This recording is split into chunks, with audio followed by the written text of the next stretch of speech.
నమస్కారం. మనమిప్పుడు 2026 సంవత్సరం గురించి మాట్లాడుకోబోతున్నాం. ఇది మనందరి ఆధ్యాత్మిక జీవితంలో ఒక చాలా ముఖ్యమైన, ఒక కీలకమైన మలుపు అని చెప్పొచ్చు.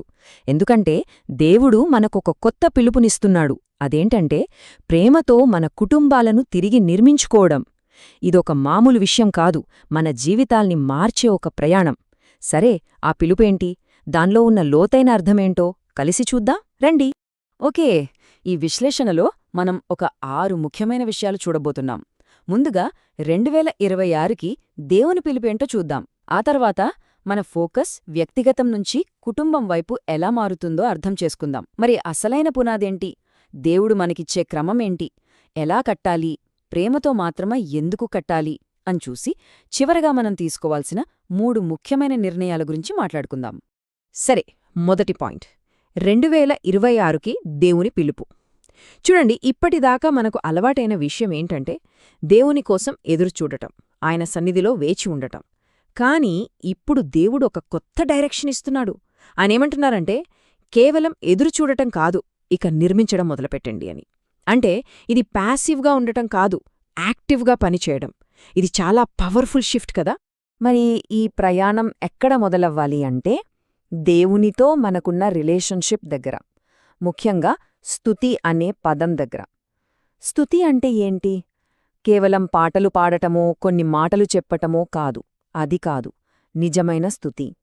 దేవుని మంచితనాన్ని మనం పర్సనల్గా ఎక్స్పీరియన్స్ చేసినప్పుడు మన హృదయం లోపల్నుంచి పొంగి వచ్చే కృతజ్ఞతే నిజమైన స్తుతి.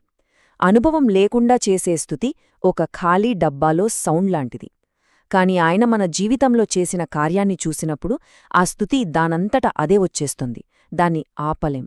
ఓకే, ఇప్పుడు ఈ ఏడాది పిలుపులో ఒక చాలా ముఖ్యమైన మార్పు గురించి చూద్దాం. ఏంటంటే మన విశ్వాసపు ఫోకస్ని వ్యక్తిగత స్థాయి నుంచి కుటుంబ స్థాయికి మార్చడం. ఇది ఈ సంవత్సరం మొత్తానికి గుండెలాంటిది. ఈ మార్పుని ఇంకాస్త క్లియర్గా చూద్దాం. చూడండి, లెఫ్ట్ సైడ్. ఇప్పటిదాకా మనం ఎలా ఉండేవాళ్లం? నా విశ్వాసం, నా బాధ్యత, నేను దేవుని కోసం ఎదురుచూడాలి, నేను ఆయన సన్నిధిలో మౌనంగా ఉండాలి, నేను ఆయన ఆజ్ఞలకు లోపడాలి. అంత వ్యక్తిగతం. కాని ఇప్పుడు రైట్ సైడ్ చూడండి, దేవుడా బౌండరీని పెద్దది చేస్తున్నాడు. నా విశ్వాసం ఒక్కటే చాలు అనే ఆలోచనకు కుటుంబం అనే ఒక కొత్త పరిధిని యాడ్ చేస్తున్నాడు. అంటే మన బాధ్యత ఇప్పుడు మన కుటుంబం కూడా అని అర్థం. ఇది వినగానే మనలో చాలామందికి ఒక డౌట్ రావచ్చు. అయ్యో, నా ఫ్యామిలీలో నేనొక్కడ్నే కదా నమ్మేది, వాళ్ళెవరూ సహకరించరు, ఎలా సాధ్యం అని. కరెక్టే, కాని నిరాశపడొద్దు.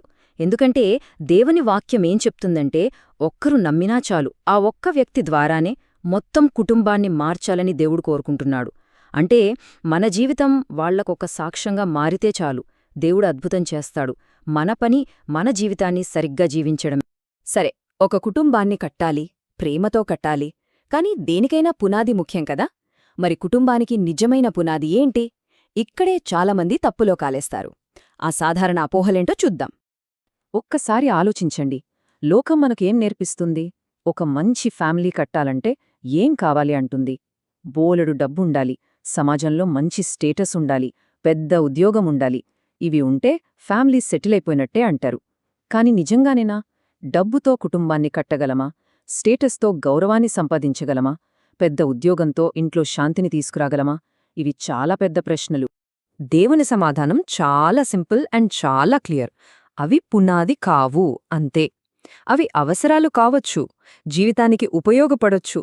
కాని ఫ్యామిలీ అనే భవనానికి అవే ఫౌండేషన్ మాత్రం అస్సలు కావు. మరి అసలైన పునాది ఏంటి?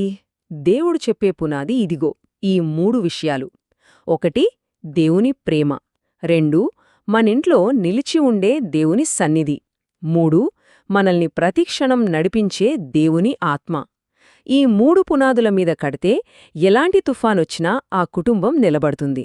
ఓకే, ఫౌండేషన్ ఏంటో తెలిసింది. మరి ఆ ఫౌండేషన్ మీద ఎలా కట్టడం మొదలుపెట్టాలి? దానికి కూడా దేవుడు ఒక స్టెప్ బై స్టెప్ ప్రాసెస్, ఒక క్రమాన్ని ఇచ్చాడు. ఇది మనల్ని పైపైన కాదు, లోపల్నించి, అంతరంగంలోనుంచి మార్చే ఒక దైవిక ప్రక్రియ. ఆ దైవిక క్రమంలో 4 స్టెప్సున్నాయి. ఇవన్నీ ఒకదానితో ఒకటి లింక్ అయి ఉంటాయి. ఫస్ట్ స్టెప్ ఏంటంటే కనిపెట్టి చూడటం. ఎక్కడా? మన ఫోన్లలోనో టీవీలోనో కాదు, దేవుని సన్నిధిలో, మన డిస్ట్రాక్షన్స్ అన్నీ పక్కన పెట్టాలి. అలా మనం కనిపెట్టినప్పుడు ఏమవుతుంది? స్టెప్ 2, మనకు అంతరంగ బలం వస్తుంది. దేవుని ఆత్మ మనల్ని బలపరుస్తుంది. ఆ బలం వచ్చిన తర్వాత మూడో స్టెప్, మనం రూపాంతరం చెందుతాం. మన పాత స్వభావం మారిపోతుంది. ఫైనల్గా 4వ స్టెప్ ఏంటంటే, మన హృదయంలో క్రీస్తు నివసించడం మొదలుపెడతాడు. ఆయన మన హృదయానికి రాజవుతాడు. ఇందాక అంతరంగ బలమన్నాం కదా, అంటే ఏంటి? ఇది జిమ్కెళ్ళి పెంచే కండబలం కాదు. ఇది వేరే రకమైన బలం. దేనికోసమంటే, మనలో ఉన్న భయాన్ని జయించడానికి కావలసిన బలం, టక్కునొచ్చే కోపాన్నాపడానికి కావలసిన బలం, ఎదుటివాళ్లమీద అసహనాన్ని అధిగమించే బలం, క్షమించడానికి, ప్రేమించడానికి కావలసిన నిజమైన శక్తి. అదే అంతరంగ బలం. ఇక్కడ మనం ఒక చాలా ఇంపార్టెంట్ ప్రశ్న వేసుకోవాలి. మన హృదయంలో క్రీస్తు ఒక విజిటరా లేక రెసిడెంటా? అంటే ఒక చుట్టంలా అప్పుడప్పుడు వచ్చి వెళ్తున్నాడా, లేక మన ఇంట్లోనే శాశ్వతంగా నివసిస్తున్నాడా? ఆదివారాలు చర్చికెళ్ళినప్పుడు, క్రిస్మస్ లాంటి పండగలప్పుడు మాత్రమే గుర్తొస్తే ఆయన మనకొక గెస్ట్ మాత్రమే. అల్మరాలో పెట్టిన ఒక మంచి పుస్తకంలా ఆయన్ని బంధించేసినట్టే. కాని మన హృదయంలో ఆయనకు పూర్తి అధికారమిస్తే ఆయన ఒక నివాసీగా ఉంటాడు. మనల్ని పరిపాలించే రాజుగా ఉంటాడు. అప్పుడు మన కోపం, గర్వం, మన పాత అలవాట్లు కాదు, ఆయనే మనల్ని పాలిస్తాడు. సరే, పునాది ఏంటో చూశాం. కట్టే ప్రాసెస్ కూడా అర్థమైంది. మరి దేంతో కట్టాలి? ఏ టూల్ వాడాలి? దేవుడు మన చేతికి ఒకే ఒక్క టూలిస్తున్నాడు. దేవుడు కొన్ని విషయాలతో అస్సలు కట్టొద్దు అని చాలా స్ట్రిక్ట్గా చెప్తున్నాడు. ఏంటవి? అధికారం చూపిస్తూ కుటుంబాన్ని కట్టొద్దు, కోపంతో కట్టొద్దు, డబ్బుతో కట్టొద్దు, భయపెట్టి పనులు చేయించొద్దు, సమాజంలో మన పరువు ప్రతిష్ట కోసం కుటుంబాన్ని వాడుకోవద్దు. ఎందుకంటే ఇవేవీ దేవుని పద్ధతులు కాదు. ఇక్కడొక చాలా పవర్ఫుల్ వార్నింగ్ ఉంది. దేవుడు చెప్పిన మార్గాన్ని పక్కన పెట్టి మనం వేరే ఆల్టర్నేటివ్స్, అంటే వేరే దారుల మీద ఆధారపడితే మన విశ్వాసం కంప్లీట్ కాదట. మనం సంపూర్ణ విశ్వాసంలో లేనట్టే. ఒక్కసారి గుర్తు చేసుకోండి, ఎరికో గోడలు కత్తులతోనో బలంతోనో కూలలేదు, కేవలం దేవుని మాట విని స్తుతించినందుకే కూలాయి. మన బలం అది. సో దేవుడు ఇన్ని ఆప్షన్స్ ఇవ్వట్లేదు.